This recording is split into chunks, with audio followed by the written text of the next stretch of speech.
Мен мындай базардан сатып албашганга аракет кылып, өз колубуздан балдарым таза натуральный жесин деп жасадым. А мен теплица курганга бир аз шартым болбогондуктан мындай эле рейкаларды эле токуп эле жөнөкөй эле шарды жаап эле анан өстүрүп, өндүрүп стаканчиктерге. Анан кийин өстүрүп алдым. Bunun çekesinden pişip atat, oturup tüygöndörün oturup baldarım jep atat. Negizinden kelgende neme bunun içine kulbinkan dağını koşup koydum. Baldarım şu taza химикаты жоқ, натуральный жесин деп. Буларым эккениме аз эле күн болду. Кыйла кеч калып эктим, бирок кеч калып эксем дагы уже түшүм берип атат.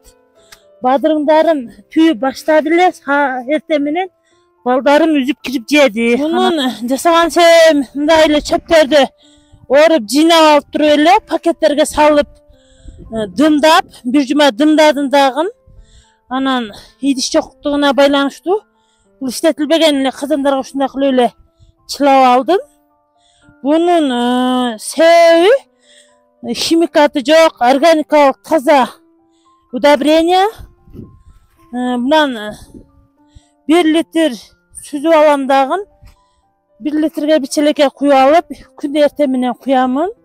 Химикаты жок, таза, органикалык удобрение. Kimden öğrendiniz bunu? Bunu okuганыбыздын негизинде.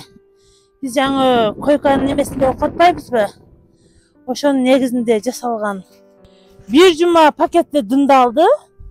Анан ошо казандарга мен 2 күн арчит экен, 2 күн аз буга 1 жума болуп калды уже.